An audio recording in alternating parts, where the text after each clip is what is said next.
तो आज हमारा जो सेकंड चैप्टर है that is Indian economy 1950 to 1990। यानी कि जो भारतीय अर्थव्यवस्था है वो 1950 से लेकर 1990 के बीच किस तरह से प्रोग्रेस करती है।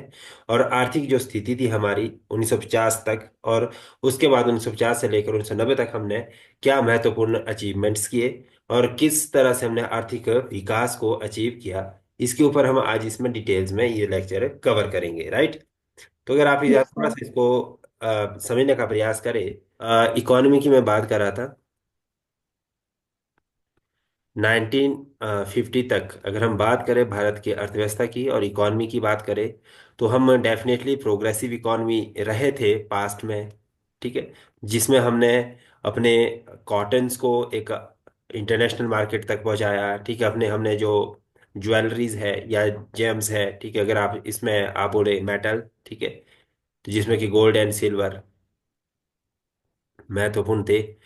And the third one is spices.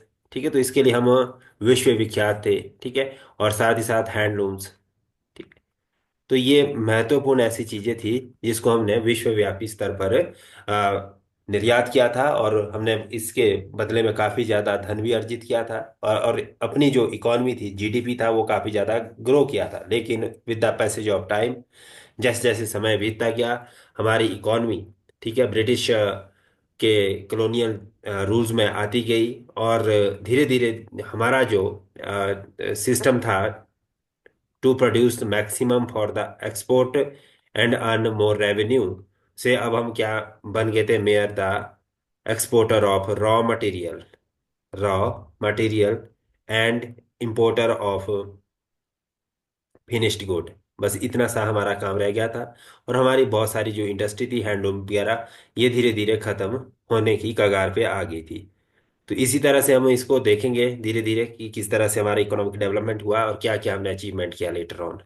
The leaders of independent India had to decide among other things the type of economic systems most suitable for our nations, a system which would promote the welfare of all rather than a few. कहने का तात्पर्य क्या है कि जब हम आज़ादी ले चुके थे 1947 में, तो उस समय जो हमारे नेता थे, लीडर्स थे, तो उनके सामने एक सबसे बड़ी जो चुनौती थी तो वो ये थी कि हम अपने देश के विकास के लिए कौन सा आर्थिक जो तंत्र है उसको अपनाएं। क्या हम पूंजीवाद को अपनाएं या समाजवाद को अपनाएं? ये एक बहुत बड़ा व्यापक विषय था। तो बहुत बड़ी चिंता का विषय भी था कि भाई हमें वेलफेयर केवल और केवल कुछ लोगों, चुनिंदा लोगों का नहीं देखना, या ऐसे लोगों तक हमने सीमित नहीं रखनी अपनी पॉलिसी या नीति जो कि हमें प्रॉफिट मार्जिन दे। हमें उन सभी लोगों को भी देखना जो कि हमें प्रॉफिट तो नहीं दे सकते लेकिन उनका कल्याण करना सरकार का उत्तरदायित्व है। तो ऐसी स्थिति में हमने क्या करना है कि we have to promote such kinds of welfare where every one will get benefited. ठीक है। तो ये सबसे पहला जो प्रॉब्लम्स था वो था सेलेक्टिंग। ठीक है, आप इस तरह से बोल सकते हैं, selecting the economic economic path for development, for development. इसके लिए आप दो तरह से हो सकते थे, या तो कैपिटलिज्म को अडॉप्ट कर सकते थे या सोशलिज्म को अडॉप्ट, क्योंकि यूनियन जो आपका सोवियत यूनियन था वहां पे सोशलिज्म बहुत बड़े लेवल में प्रोग्रेस कर रहा था। और इन कंपैरेटिवली अगर आप अमेरिका वगैरह देखेंगे तो वहां पे हमारे पास कैपिटलिज्म बहुत ज्यादा प्रोग्रेस कर रहा था। तो इसी तरह से डिफरेंट डिफरेंट इकोनॉमिक सिस्टम सामने थे हमारे। तो जवाहरलाल नेहरू को जो ज्यादा इम्पोर्टेंट या ज्यादा अच्छा सिस्टम लगा वो सोशलिज्म लगा, जहाँ पे गवर्नमेंट रिसोर्सेज के ऊपर कंट्रोल रखती है और पब्लिक वेलफेयर के लिए काम करती है।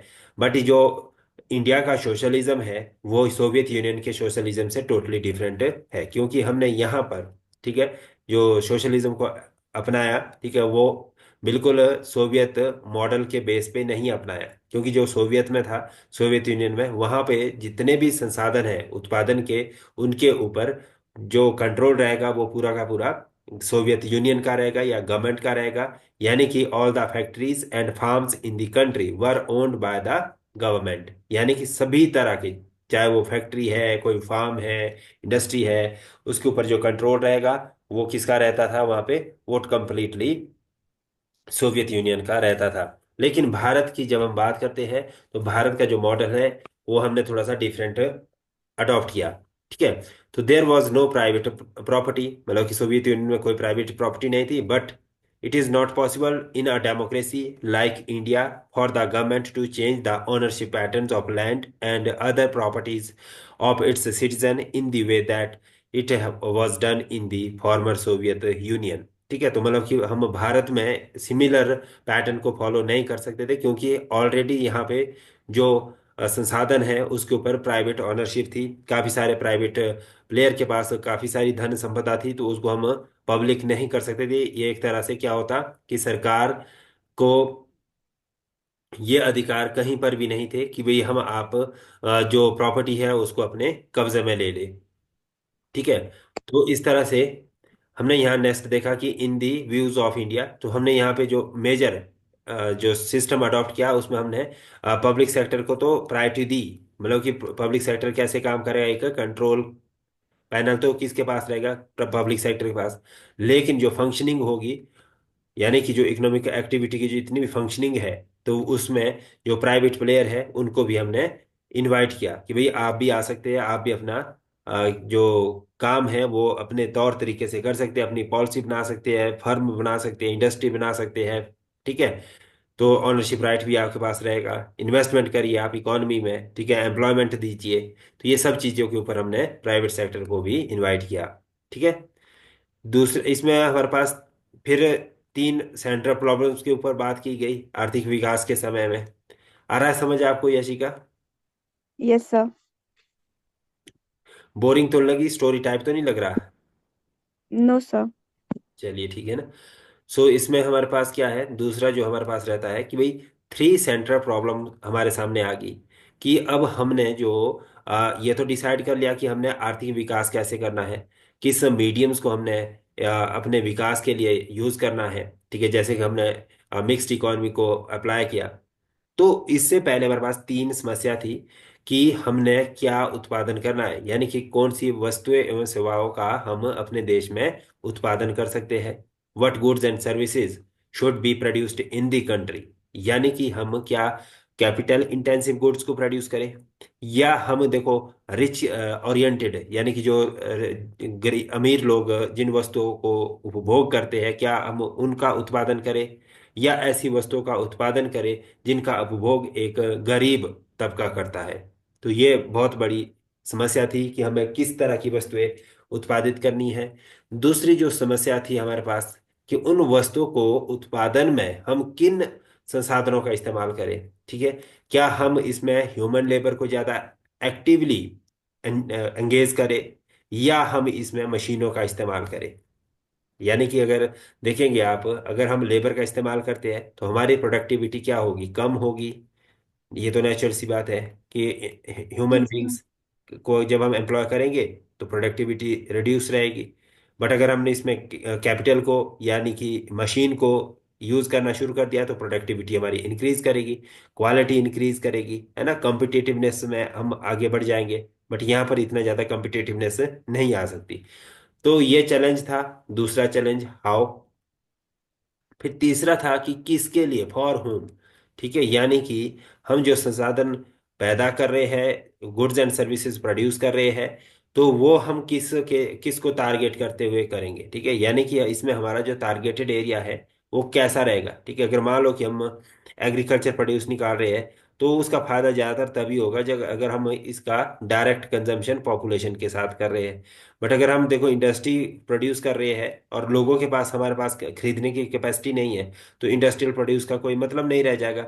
बट अगर यहाँ पे पॉपुलेशन भी खरीदने के लिए सक्षम है और उसका यूज करना जानती है, तो इंडस्ट्रियल प्रोडक्ट को प्रोड्यूस करके फायदा है। ठीक है। तो ये सब चीजें हमें यहाँ पे देखनी थी।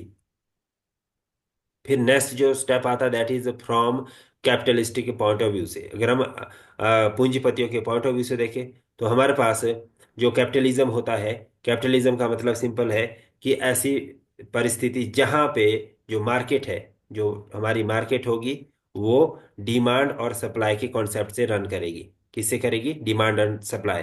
ठीक है। यानी कि अगर डिमांड ज़्यादा होगी तो सप्लाई ज़्यादा होगी। ठीक है। अगर डिमांड कम होगी तो सप्लाई कम होगी। सपोज करो कि जैसे कि प्रॉफिट प्रॉफिट्स ओरिएंटेड इकोनॉमी होती है। जैसे कि सपोज करो कि मेरे पास यहाँ पे अगर मेरे पास सोर्स ऑफ इनकम सिर्फ और सिर्फ टू एजुकेट द स्टूडेंट होता, ठीक है, मतलब कि अगर मुझे बच्चों को पढ़ा के ही अपनी रोजी रोटी चलानी पड़ती, तो ऐसी स्थिति में मेरे पास क्या होता कि फिर मैं एक बच्चे को पढ़ाने के लिए तो अपना टाइम वेस्ट नहीं करता।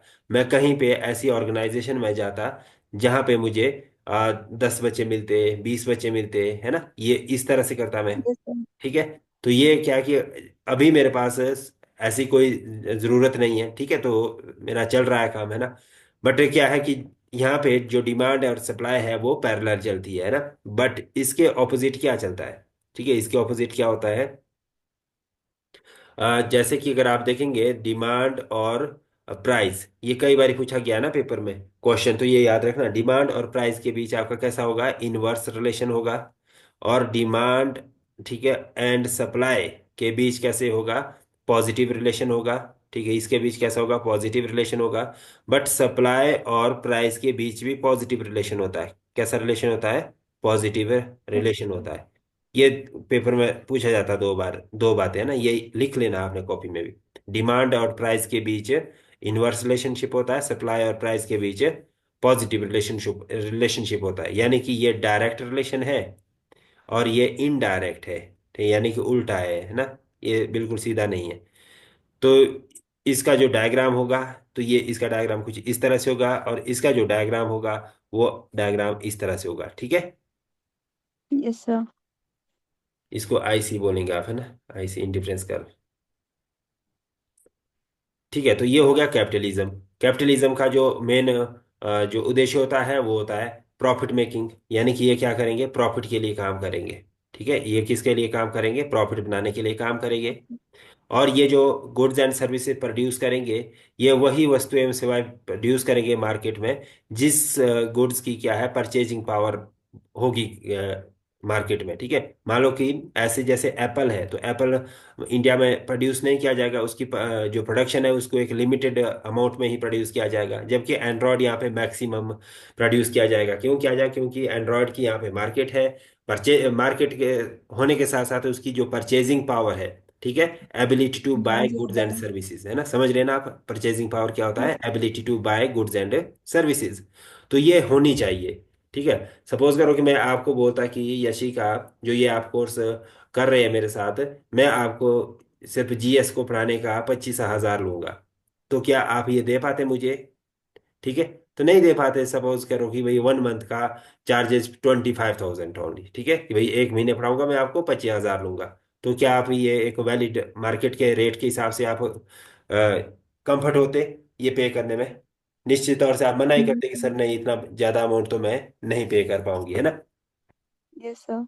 तो आपकी क्या है कि मैंने बोला आपको कि भाई आप मुझे 2500 दो, तो इसमें आपके परचेजिंग पावर की जो ये ability to buy goods and services थी, तो इसलिए ये मार्केट में अवेलेबल हुई। ठीक है, तो मैंने भी ये सर्विसेज यहाँ पे मार्केट में अवेलेबल करवा दी अपनी services. So this is one has have the money to buy the goods. ठीक है, तो ये क्या मतलब बना इसका कि सिंपल कि एक व्यक्ति की जो परचेजिंग पावर हम तभी कहेंगे जब उसके पास उस गुड्स एंड सर्विसेज को परचेज करने की कैपेसिटी होगी। ठीक है, तभी हम उसको क्या कहेंगे, एक पर्टिकुलर टाइम पीरियड में डिमांड कहेंगे कि भाई ये पर्टिकुलर समय में किसी गुड्स की डिमांड है। ठीक है, फिर तीसरा आता है जैसे सपोज करिए कि गवर्नमेंट क्या करती है। ठीक है, गवर्नमेंट वेलफेयर के लिए काम करती है, लेकिन जैसे यहाँ पे लो कॉस्ट हाउस है फॉर द पुअर पीपल, ठीक है, वो उनको जरूरत है। ठीक है, यानी कि गरीबों को हम घर बना के दे, जैसे सरकार दे रही है हाउस बना के, तो क्या ये प्राइवेट प्लेयर देंगे, अंबानी देगा इस तरह से, नहीं देगा बिल्कुल भी, है ना।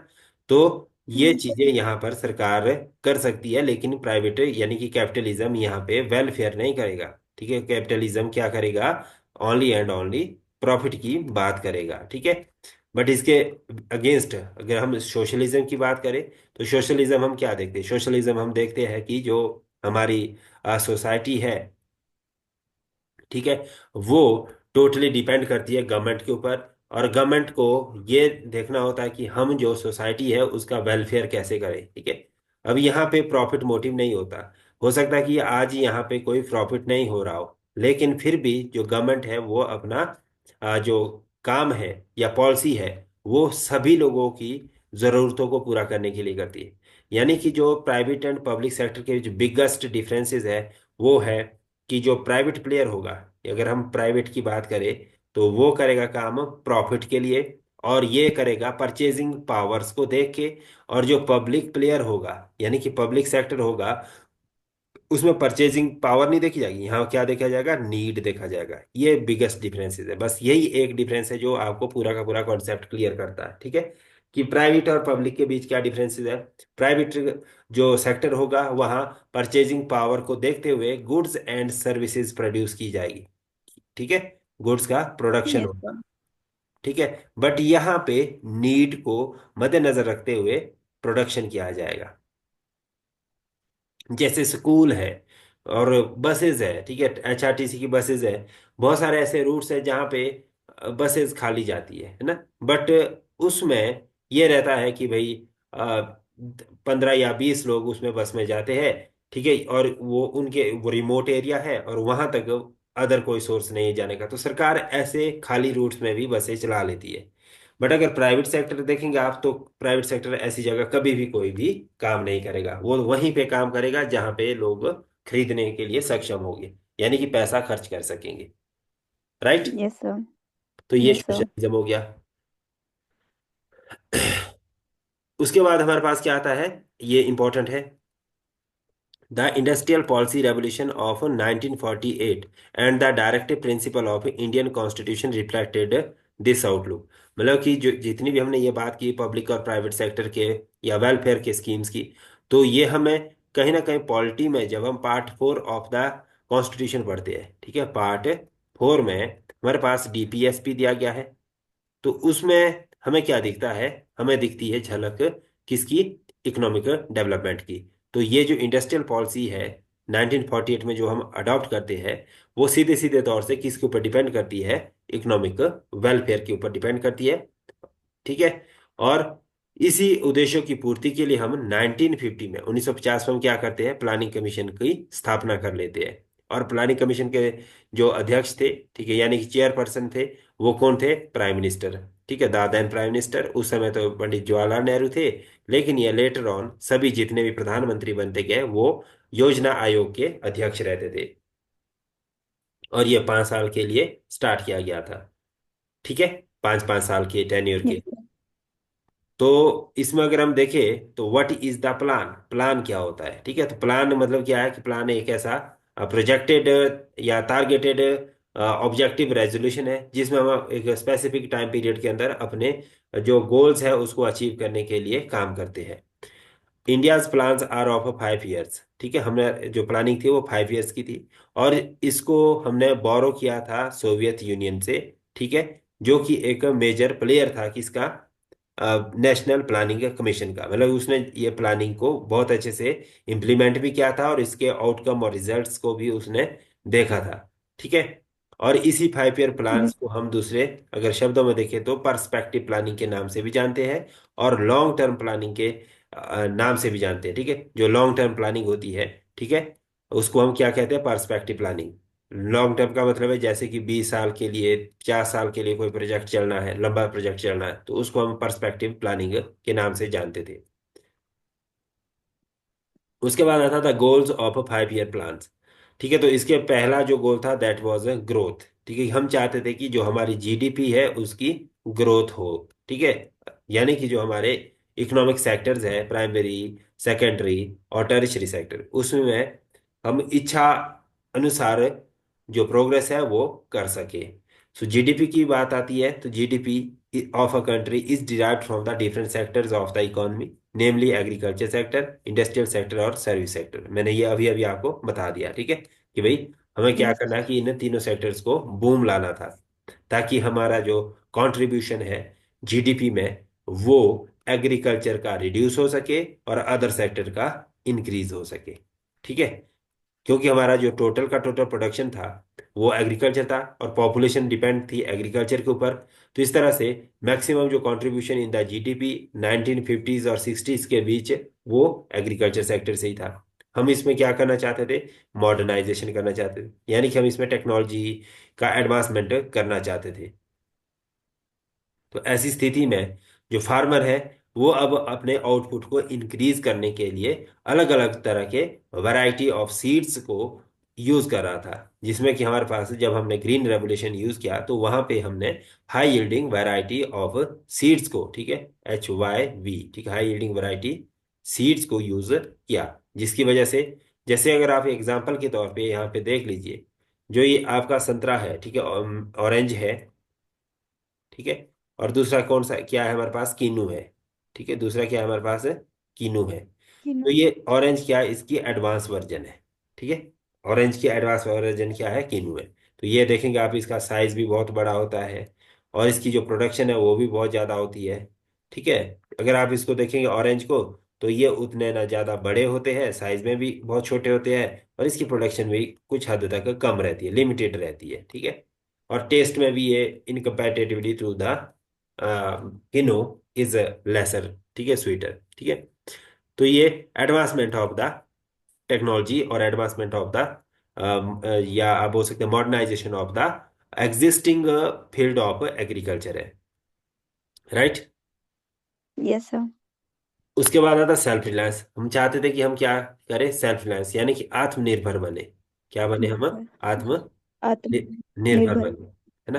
तो उसके लिए हमने क्या किया, हमने यहाँ पे पंचवर्षीय योजना में हमने इंट्रोड्यूस किया जो आपका आत्मनिर्भरता के लिए, that is was green revolutions, ठीक है। हमने टारगेटेड ऑब्जेक्टिव सेट किए, जिसमें हमने ग्रीन लाया, येलो लाया, ठीक है, फिर ऐसे हमने रेड रेवोल्यूशन लाया, ठीक है, तो डिफरेंट डिफरेंट, ठीक है, तो फिर वाइट रेवोल्यूशन आया, ठीक है, अलग अलग। तो ये हमने टारगेट बेस पे डिफरेंट एरिया को टारगेट किया, फिर जाके हमने आगे इकोनॉमिक डेवलपमेंट को प्रोग्रेस किया। Further it was feared that dependence on imported food supplies या foreign technology, foreign capital may make India sovereignty vulnerable to foreign interferences in our policies। मतलब कि हमने क्या देखा कि भाई अगर हम लगातार इंपोर्ट ही करते जाएंगे, निर्यात कम हो रहा था हमारा, बट आयात हमारा बढ़ रहा था हर रोज। तो अगर ये आयात लगातार बढ़ता जाएगा तो इससे हमारी क्या हो जाएगी कि हमारे ऊपर कर्जा, यानी कि देनदारी ज्यादा बढ़ जाएगी। तो इस स्थिति में एक समय ऐसा भी आ सकता है कि जब फॉरेन मार्केट है या इंटरनेशनल जो गवर्नमेंट है वो हमारी पॉलिसीज को इंटरनेशनल मार्केट में इन्फ्लुएंस करे, ठीक है, फिर हमारे जो डिसीजन होंगे इंटरनेशनल मार्केट में वो कहीं ना कहीं वीक पड़ जाएंगे, क्योंकि हम क्या होंगे, बहुत ज्यादा कर्जे में डूबे हुए होंगे। तो ये भी सेल्फ रिलायंस के लिए एक था। फिर इक्विटी की बात आती है, इक्विटी यानी कि जो हम समानता चाहते थे, ठीक है, हम क्या चाहते थे, समानता चाहते थे। तो हमने क्या करा, ठीक है, इसके लिए it is important to ensure that the benefit of economic prosperity reach the poor sections as well as instead of being enjoying only by the rich. और ये हम क्या चाहते थे कि जो हम आर्थिक विकास कर रहे हैं वो केवल केवल अमीरों तक ना रहे सीमित, वो हर एक व्यक्ति तक पहुंचे, यानी कि जो देश का पुअर सेक्शन है, गरीब जो हमारा तबका है, उनको भी आर्थिक विकास का एक जो अनुभव है वो हो, और वो अपने विकास को आगे कर सके, यानी कि जो अपनी वो प्रोडक्टिविटी है, जो परचेजिंग पावर है वो उसको इंक्रीज कर सके।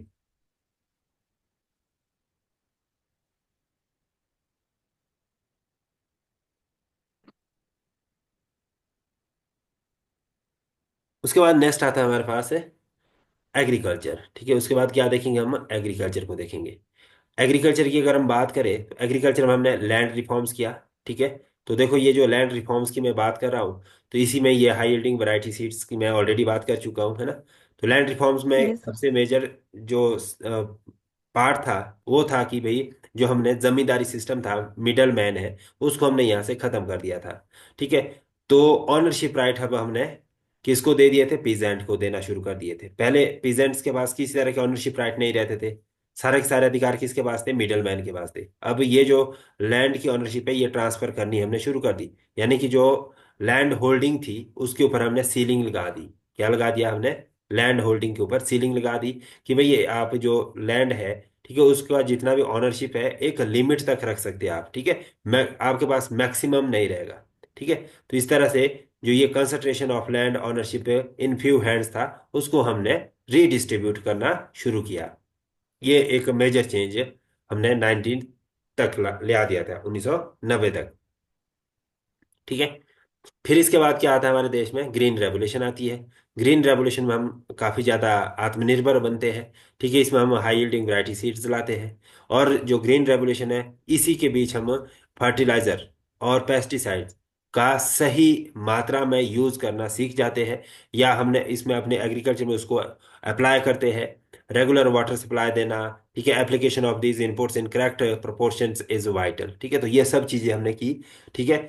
और उसके बाद the farmer who could benefit from H why V seeds required reliable irrigation facility. तो उसके लिए हमें क्या चाहिए था कि भाई, अब हाई यील्डिंग वैरायटी सीड्स से ही सब कुछ नहीं होने वाला। बड़े आपने खेत में बीज तो डाल दिया, लेकिन अगर आपके पास सिंचाई की सुविधा नहीं है, तो वो तो वहीं सड़ जाएगा, ठीक है, या वहीं सूख जाएगा।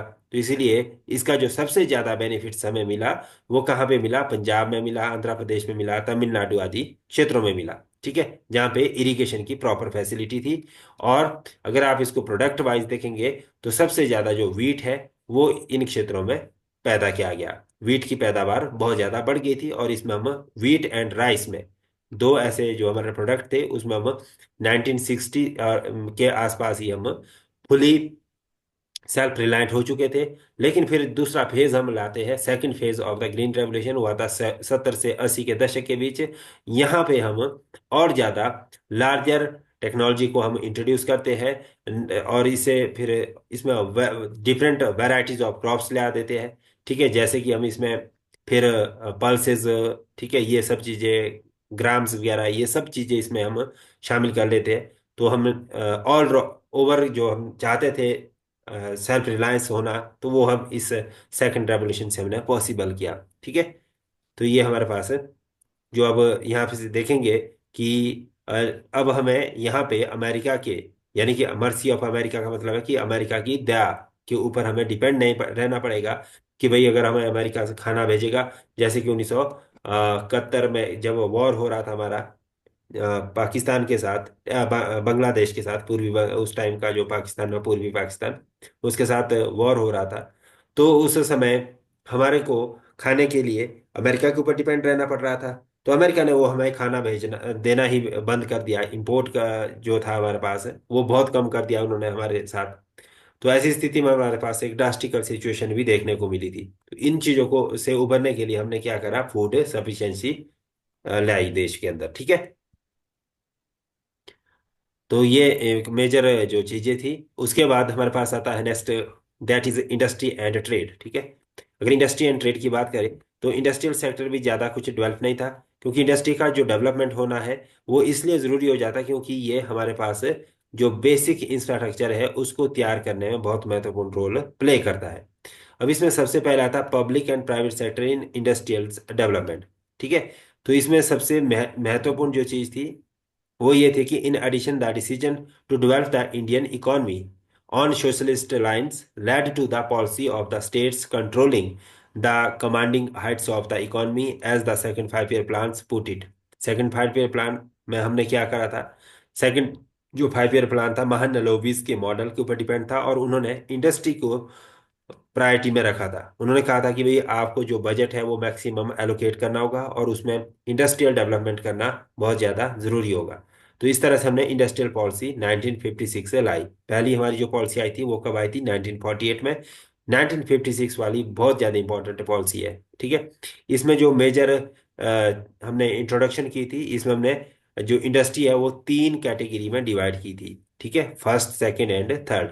फर्स्ट कैटेगरी में हमने उन इंडस्ट्री को शामिल किया था जो केवल और केवल स्टेट के द्वारा ओन्ड की जाएगी, the on exclusive owned by the state. इसका मतलब क्या कि इसके इन इंडस्ट्री के ऊपर केवल और केवल स्टेट का ही अधिकार रहेगा। फिर जो सेकंड कैटेगरी थी, उसमें हमने उन इंडस्ट्री को शामिल किया था जिसमें प्राइवेट सेक्टर, ठीक है, प्ले कर सकता है। ठीक है, private sector could supplement the efforts of the state sector with the state taking sole responsibility for starting new units. यानी कि यहाँ पर क्या, जो यूनिट्स होगा, यानी कि जो फर्म है, फर्म का जो एस्टेब्लिशमेंट है वो राज्य सरकार के द्वारा किया जाएगा, लेकिन इसमें प्राइवेट सेक्टर भी अपना योगदान देगा। ठीक है, जिसको हम आज की डेट में क्या कहते हैं, पब्लिक प्राइवेट पार्टनरशिप कहते हैं। ठीक है। Third category consist of remaining industry which were to be given private sector होगा। और फिर इसके बाद जो अदर इंडस्ट्री बच गई थी, तो उसको हमने थर्ड कैटेगरी में रखा, और उसमें हमने प्राइवेट सेक्टर को खुली छूट दे दी कि आप इसमें अब काम कर सकते हैं। तो ये तीन कैटेगराइजेशन किया था हमने 1956 की इंडस्ट्रियल पॉलिसी के बेसिस पे। फिर आता है हमारे पास small scale industries, that is labour intensive. ठीक है, हमारे पास बहुत सारी ऐसी छोटी छोटी इंडस्ट्री थी जिसमें लेबर का ज़्यादा यूज़ किया जाता था। ठीक है, तो उसको हमने यहाँ पे उसको भी हमने प्रोग्रेस करने के लिए काम किया। 1955 the village and small scale industry committee, also called as the Karve committee, है ना। ये कार्ब कमेटी क्या थी, ये विलेज और इंडस्ट्री, विलेज में जो छोटे छोटे हथकरघे या जो जो आप एक फैमिली बिजनेस कह सकते हैं, छोटे पारिवारिक स्तर पे जो काम किए जाते थे, उनको बढ़ाने के लिए कार्ब कमेटी का निर्माण किया गया। और उसमें हमने देखा कि जो हमारा स्मॉल स्केल इंडस्ट्री है, उसको हम कैसे प्रोग्रेस कर सकते हैं।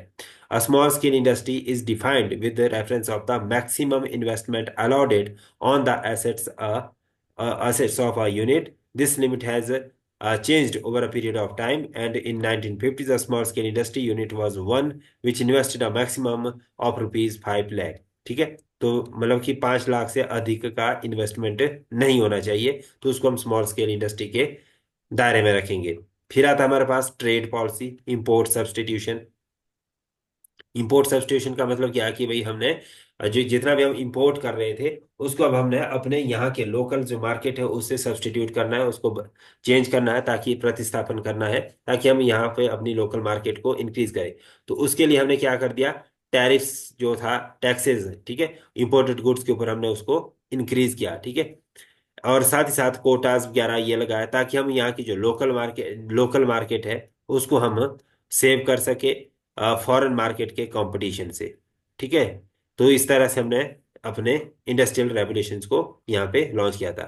ठीक है, quota is that they restrict import and therefore protect the domestic firms from foreign competition. ये इसका मेजर था। ठीक है, तो ये हमारा यस। इंडस्ट्री पॉलिसी थी 1990 तक की।